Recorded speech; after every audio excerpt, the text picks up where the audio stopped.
భగవద్గీత చేతుల్లో లేనటువంటి వాళ్ళని దేవాలయ పాలక మండలిలో నియమిస్తూ అనాచారం వైపు వారి యొక్క అహంభావ నియంతృత్వ పోకడలతోటి పండితుల్ని తోలనాడుతూ సాధువుల్ని తోలనాడుతూ ఈ ధర్మాన్ని అహంభావంతో విచ్ఛిన్నం చేయాలనేటువంటి మహాకుట్రను మనందరం కూడా గ్రహించి రేపు హైందవుల యొక్క మాతృ సంస్థ అయినటువంటి విశ్వ హిందూ పరిషత్ ఒక మహత్తరమైనటువంటి హిందువులు ఈరోజు గర్వించాలి. ఇవాళ విశ్వ హిందూ పరిషత్ ఇటువంటి కార్యక్రమాన్ని నిర్వహిస్తుందని నేనైతే అనుకోలేదు. నిర్వహిస్తున్నందుకు గొప్ప అవకాశంగా అటువంటి కార్యక్రమం నిర్వహించుకోవటం, అదే దేశంలో మొట్టమొదటిగా మన ఆంధ్ర రాష్ట్రంలో నిర్వహించుకోవడం అనేటువంటిది ప్రతి భక్తుడు, ప్రతి హైందవుడు గర్వించదగినటువంటి విషయం. మేము ఇచ్చే సందేశం ఏంటంటే జనవరి 5వ తారీఖున గన్నవరం ప్రాంతంలో జరుగుతున్నటువంటి హైందవ శంకరానికి ప్రతి సాధు మహాత్ముడు, నిజమైనటువంటి గురుభక్తి కలిగినటువంటి గురుభక్తులు, దైవభక్తి కలిగినటువంటి హైందవులందరూ కూడా స్వచ్ఛందంగా ఇంట్లో అన్నం వండుకొని సంచిలో పెట్టుకొని సొంత ఖర్చులతో పుణ్యక్షేత్రాలకు వెళ్ళినట్టుగా హైందవ శంకరావానికి వచ్చి ఆ కార్యక్రమాన్ని జయప్రదం చేసి హిందూ దేవాలయాలు ఆ యొక్క దుర్మార్గుల కబంధ హస్తాల నుంచి విడిపించుకొని స్వతంత్ర ప్రతిపత్తిని కల్పించుకొని మన గోమాతను మన తాత ముత్తాతలు ఇచ్చినటువంటి ఆ ఫలాలలో సంతోషంగా విహరించే విధంగా తిరిగి హైందవ సమాజం చక్కటి గుమ్మపాలు ఆవు పాలు సేవించే విధంగా స్వచ్ఛమైన అటువంటి దేశవాళీ ఆవుల యొక్క ఆవు నెయ్యితో యజ్ఞ క్రతువులు జరిగే విధంగా అటువంటి ఫలితాన్ని మనం పొందాలంటే రేపు మనందరం కూడా మన పిల్ల పక్కన ఉన్నటువంటి వాళ్ళు అందరము కూడా వాళ్ళందరినీ చైతన్యపరిచి సొంత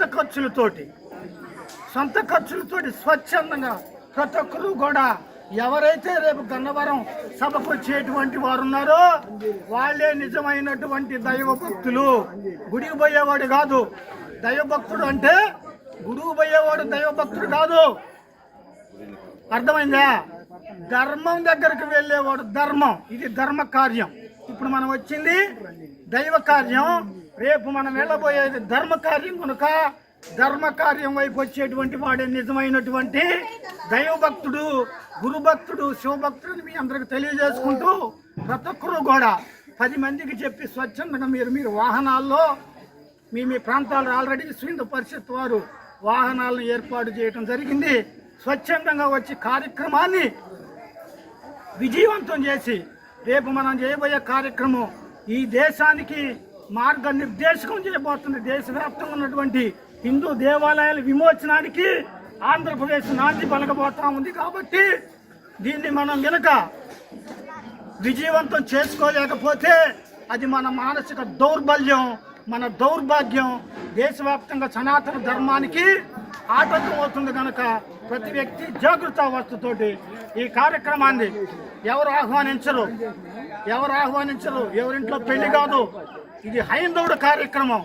ఏదైతే మనం దేవాలయానికి వెళ్ళి నమస్కారం చేసుకుంటున్నామో అదేవిధంగా స్వచ్ఛందంగా కార్యక్రమానికి తిరిగి రావాలని హిందూ సమాజానికి మేము హెచ్చరికతో కూడుకున్నటువంటి విన్నపాన్ని తెలియజేసుకుంటున్నాం. సాధు పరివార ధర్మం తెలియజేసుకుంటూ మరొకసారి కార్యక్రమాన్ని విజయవంతం చేయాలని జై హైందవ శంకర్రావు, జై హైందవ శంకర్రావు, జై హైందవ శంకర్రావు.